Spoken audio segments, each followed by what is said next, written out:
What if the richest family in the world didn't run a tech company, but a kingdom? While names like Jeff Bezos and Elon Musk often steal the spotlight, their fortunes are dwarfed by a dynasty few fully understand: the House of Saud.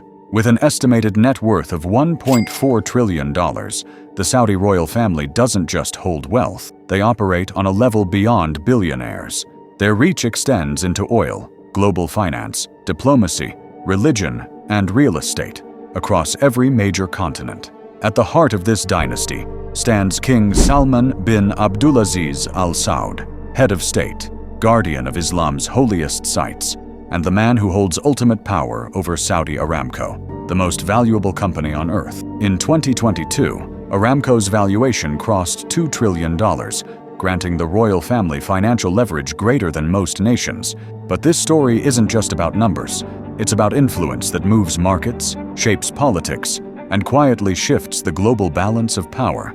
It's about luxury that defies comprehension: gold-plated palaces, private jets, fleets of supercars, and entire cities rising from desert sands, built on oil wealth and royal ambition. And as Saudi Arabia looks to reshape the world with trillion-dollar megaprojects, the question isn't just how much power they hold, it's how far they're willing to take it. Stay with us, because what you're about to see isn't fantasy.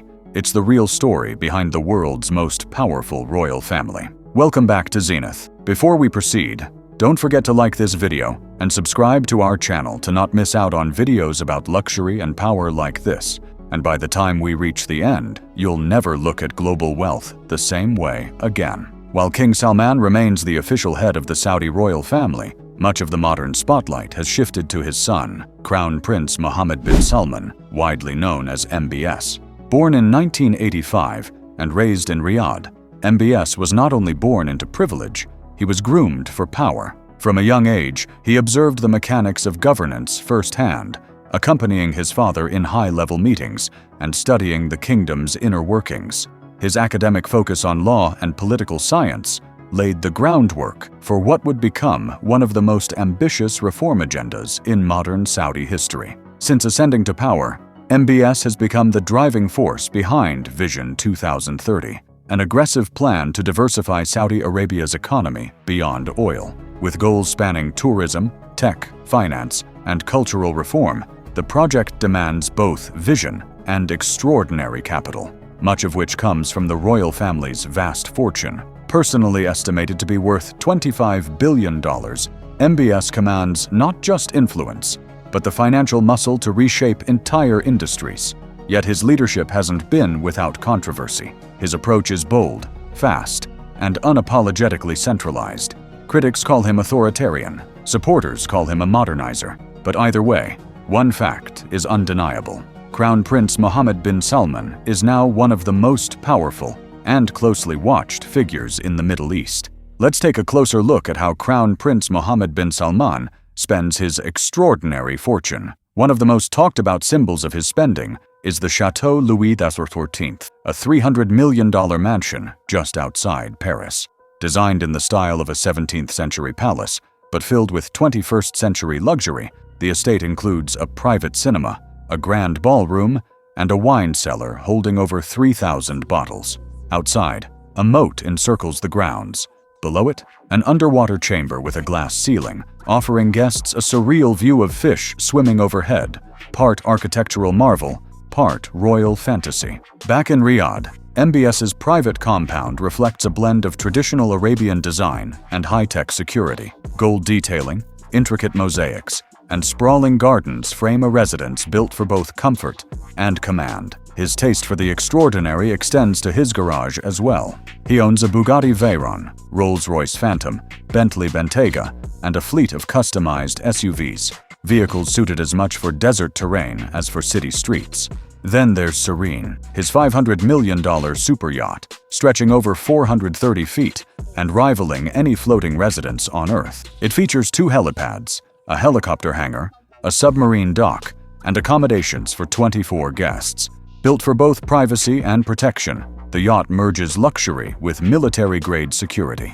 It's less a leisure vessel and more a fortress at sea.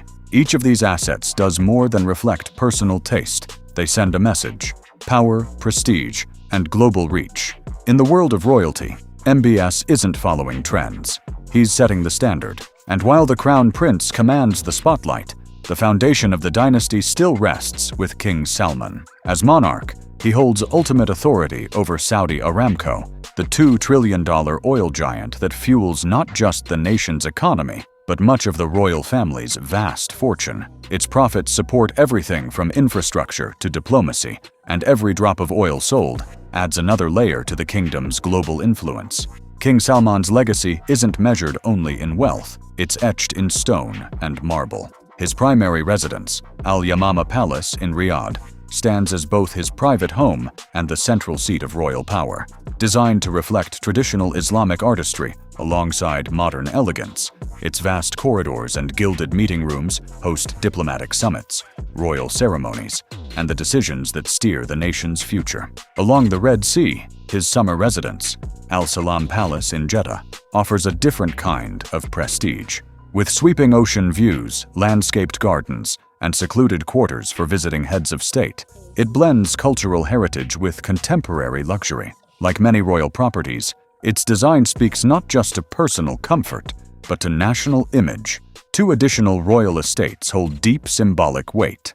Al Murabba Palace, steeped in history, stands as a monument to the early days of Saudi rule, while Urga Palace, built in the 1980s, showcases the kingdom's transition into a modern powerhouse. Murabba reflects the roots of a monarchy once defined by tribal unity. Urga displays the ambition of a nation on the rise. Together, they embody the story of a dynasty that built a kingdom from the desert and projected it onto the global stage. But the House of Saud is far more than two men. It's a dynasty of thousands, and within it, key figures shape its legacy from behind the scenes.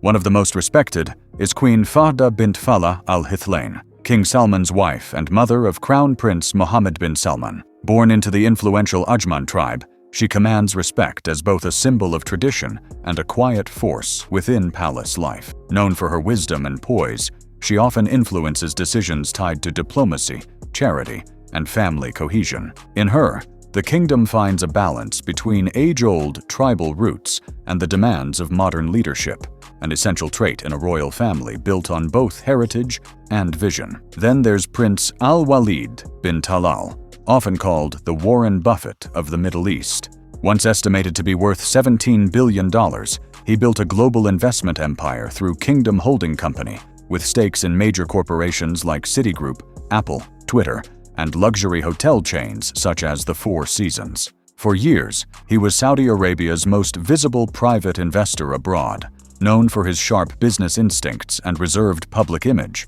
But in 2017, his influence took a hit. Al-Walid was detained during Crown Prince Mohammed bin Salman's sweeping anti-corruption crackdown. Though later released, the incident sent a strong message. The power dynamics within the royal family were shifting, and fast.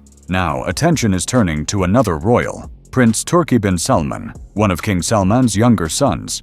While he avoids the spotlight, Turki is believed to manage much of the family's private real estate portfolio and financial assets.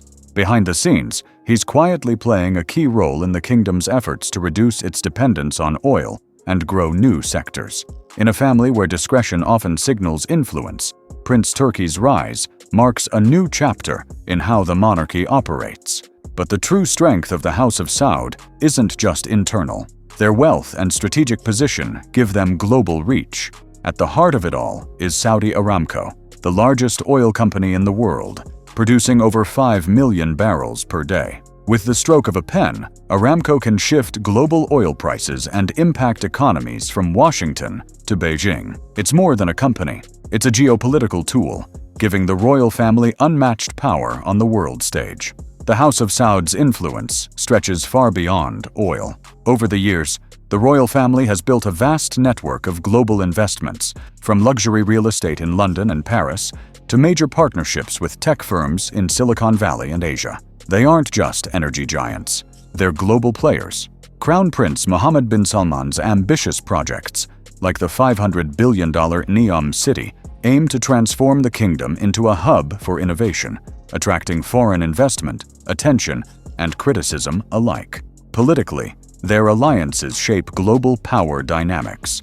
Ties with the US, China, and Russia give them leverage in international policy. Whether it's a handshake or a veto, the House of Saud's decisions can tip the balance in major geopolitical arenas. While their domestic policies often draw criticism, their economic and diplomatic clout keeps them firmly at the table of global influence. In today's world, they are more than a royal family. They are a strategic force, steering markets, shaping alliances, and investing in the future on a scale few can comprehend. From historic palaces to trillion-dollar assets, their story is one of quiet dominance and lasting legacy. What part of their power surprised you the most? Should any family hold this much influence today? Drop your thoughts in the comments. And don't forget to subscribe for more untold stories of wealth and power around the world. Thanks for watching.